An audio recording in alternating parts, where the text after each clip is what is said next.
Hello, hello.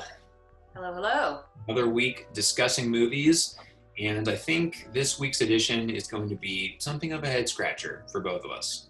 Absolutely. I'm a little bit nervous to do this check-in because I don't know what I want to say about I'm thinking of ending things. I mean, I didn't see Tenet, so that's all you. Good luck with that one.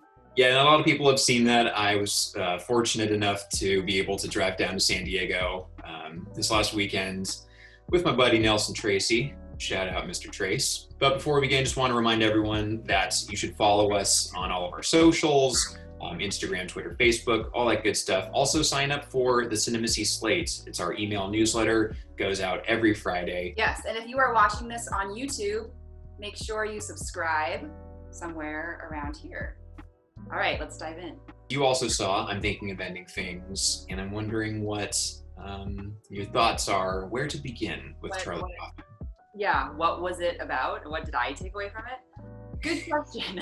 I don't know. I mean, you'd agree too, I think. We both are fans of Charlie Kaufman. We interviewed him that one time for Anomalisa on the red carpet, which still, Yes. to say, I'm like, that's amazing that we were able to do that. So there's this line that is in the beginning of the movie that Jessie Buckley's character says that stuck with me, so much so that I actually paused the movie while I was watching it and wrote it down in my phone where I keep all of my notes and inspirational quotes. And it was something along the lines of, every person is someone else. That really hit home for me because, especially in these times with, the age of social media and Instagram and dating, when you're with someone else and you like them and you want to, impress them and be your best self, it's easy to maybe take on personality traits or qualities that maybe aren't authentically you. It's such a human thing. Like, everyone to some degree is kind of guilty of that. But I didn't realize how much that one line would kind of be telling of the entire movie until the movie ended. And like, oh, wow. The rest of the film didn't make as much sense to me as that one line did initially. But, and I'm sure you can talk about this too, after sitting with it for a minute and feeling that uncomfortableness of what's going on, why are these people dancing? Yeah, and it's a really simple conceit, right? It's just a girl is going on a road trip with her boyfriend to meet the boyfriend's parents, and that's kind of it. That's kind of all the plot that really happens, but it's how that information gets strung along and revealed, and then ultimately, to what you're saying, there's some dancing, there's some there's a stage play of Oklahoma happening, and it all somehow swirls into this larger takeaway of, people being the sum total of a lot of people. I think I had the same thoughts as you, where as you're watching this movie, you kind of are not sure if you're not getting something. It's hard to really talk about because I feel like this is one of his least accessible movies in a way. There's a lot of devices that just kind of are meant to throw you off. I mean, ultimately, it is still a fascinating movie. So yeah, any final thoughts on I'm Thinking of Ending Things? Who would you recommend this to? Oh gosh. I really want to rewatch the movie after watching it a first time and talking about it with a couple people and then, with you.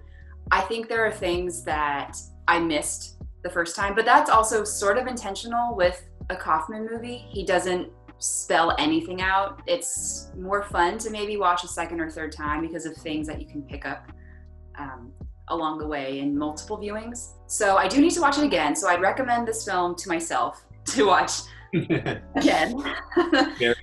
Very Charlie Kaufman. Thank you. So that's head scratcher number one. Head scratcher number two, Tenet, and take it away. Good luck. Yeah, so Tenet. Everyone knows that this was supposed to come out earlier this year in July in theaters. Obviously, a pandemic had something else to say about that. Christopher Nolan and Warner Brothers tried as hard as they could to get that movie into theaters as close to that July release date. Now they've released it nationally and in theaters that are following specific guidelines. One place it's playing is in San Diego. So living in Los Angeles, drove down to San Diego to go see it in IMAX, was super pumped. I can't tell you how nice it was just to like go back into a theater, literally opening the door and like smelling the butter and the popcorn. Like, it was like returning home. And then I actually got in and sat down for Tenet, and the quick take is, on the whole, kind of disappointing. It's an amazing film objectively. I mean, Christopher Nolan, as we all know, the director of the Batman movies and Inception, Dunkirk, he makes grand, epic movies, and he does them with practical effects. In this movie, he travels to like multiple countries, and it feels like a James Bond movie. But when it gets down to the nitty-gritty, the actual story, the plot of Tenet, we follow John David Washington, son of Denzel Washington, of course. He plays a spy, and basically he has to stop the next world war. He has some help from his buddy Robert Pattinson, who is in on the mix here. And of course, in Christopher Nolan fashion, there is this little wrinkle with the story that has to do with time travel and time bending, and how these spies are able to go back in time. You said that you were disappointed, which I've kind of been hearing that too about this movie. What was the one thing that was the most disappointing to you? The thing that I love about, let's say, Inception, which I think this movie is going to most closely be related to, Inception was this grand idea. It was complex, it was new, but the way that Christopher Nolan was able to involve the audience and have them participate was really fun. And then of course Inception became what it was because it just like became part of the culture, and Inception became its own word. I don't think Tenet people are going to talk about like, oh, you teneted my brain, or I teneted in time. And I think the reason is because it's just too much of a puzzle. It does too much in trying to just explain the physics and the mechanics of how these things are actually happening, that it fails to actually, say why these things are happening or why should we care. Again, I mean, hey, this is a guy that is like cinema's most passionate